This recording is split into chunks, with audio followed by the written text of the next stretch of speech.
is definitely frustrated with the current play that Alyssa Thomas did. Somebody said get him, maybe. Somebody said I hate Boston, man. Oh man, y'all tripping there.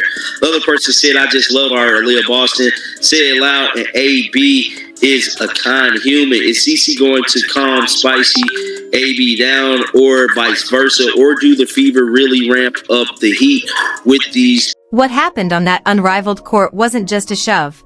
And anyone still pretending it was physical basketball is lying to themselves. Because the emotion on Aliyah Boston's face told a far more damning story than any replay ever could. A story of barely restrained fury, of a player who understands exactly how much is at stake, realizing in real time that the league she helped legitimize is slipping into something uglier, smaller, and more desperate than it can afford to become, because that moment was not born out of competition but out of resentment, entitlement, and a culture that has quietly normalized chaos as content. And that's what makes this incident so dangerous. Not the contact itself, but what it symbolizes at the worst possible moment for women's professional basketball, with a fragile labor situation, a looming CBA deadline, and an entire season hanging by a thread while the public watches star players look less like elite professionals and more like combatants in a half-empty gym designed for viral clips rather than sustainable growth. And the body language alone exposed everything, because Boston didn't flop, didn't exaggerate, didn't perform for the camera. She absorbed it with the controlled anger of someone who knows she's being disrespected not just as an opponent but as a cornerstone of the sport, a former Rookie of the Year, a national champion, an Olympic-caliber talent being dragged into a sideshow that exists largely because the WNBA's financial structure is broken, and that's the cruel irony here. Because Boston did exactly what stars are supposed to do. She played winning basketball, efficient, dominant, composed. The kind of performance the league should be shoving down every algorithmic throat it can find. Yet none of that mattered because the shove, the trash talk, the tension became the headline, reinforcing the exact stereotypes the league has spent decades trying to outrun. And when Alyssa Thomas is framed less as an all-around force and more as an agitator, when comparisons start floating around equating MVP candidacy with enforcer energy rather than excellence, the league has a branding crisis whether it wants to admit it or not. Especially when fans are openly asking what exactly they're being sold. Because casual viewers don't parse nuance, they don't separate Unrivaled from the WNBA ecosystem. They see one product, one culture, one direction. And right now that direction looks confused at best and self-destructive at worst, and timing matters more than ever, because this didn't happen in a vacuum. It happened while negotiations are stalling, while rhetoric is escalating, while public patience is thinning, and while a league that just experienced the greatest mainstream breakthrough of its existence is actively bleeding goodwill through optics alone.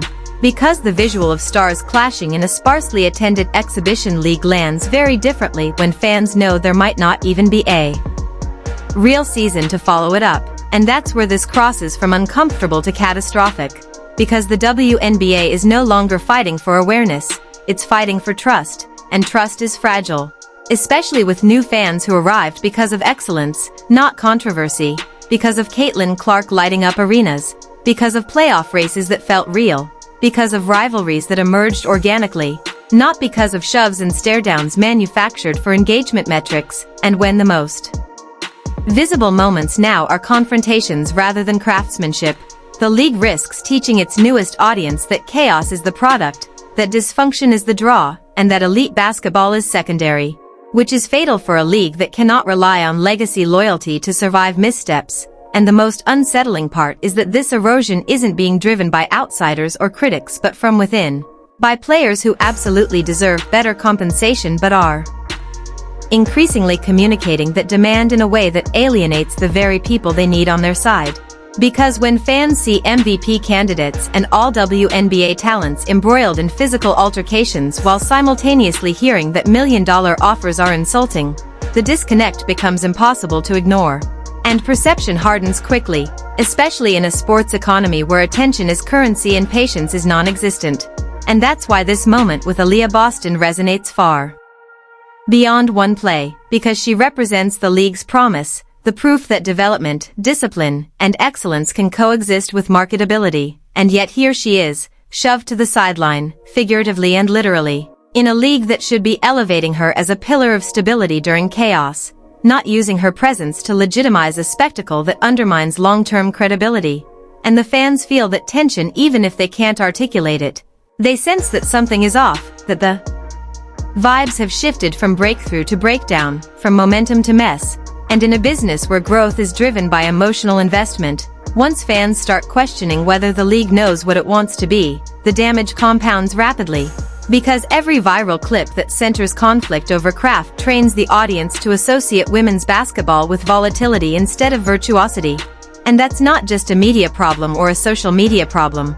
It's a strategic failure unfolding in real time, one that collides head-on with labor negotiations that require public sympathy to succeed, and instead of seeing unity, purpose, and professionalism, the public is seeing fragmentation, ego, and mixed incentives. And that's why this shove wasn't small, it was symbolic. It was the visible fracture line in a league that just months ago looked poised to level up permanently, and now risks squandering the most valuable thing it's ever earned, which isn't revenue or ratings but belief from millions of casual fans who decided, for the first time, that this league was worth their time, and belief once lost is almost impossible to reclaim. Here's the part no one wants to say out loud, but Rebecca Lobo did anyway. The players are losing the room.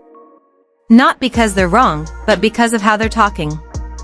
The WNBA absolutely underpays its stars relative to the value they generate. Caitlin Clark making roughly $76,000 while reshaping the entire economic gravity of women's basketball is indefensible. That fact alone should have anchored every public argument. But instead, the messaging drifted into a tone-deaf space where seven-figure max salaries were dismissed as a slap in the face. And that phrase, repeated, emphasized, weaponized, landed like a grenade among casual fans. Because perception matters more than spreadsheets.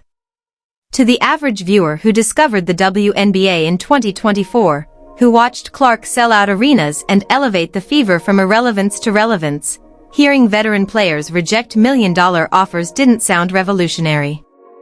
It sounded greedy. Fair or not, that's reality.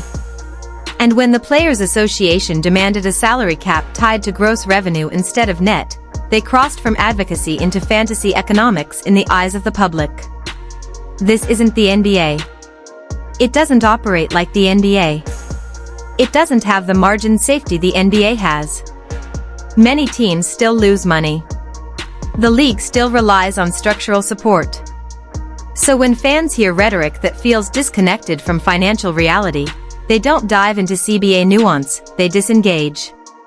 Rebecca Lobo understands this because she lived through the era when the WNBA could have disappeared entirely. Her warning wasn't anti-player. It was survival-based. You don't win labor battles by alienating the A.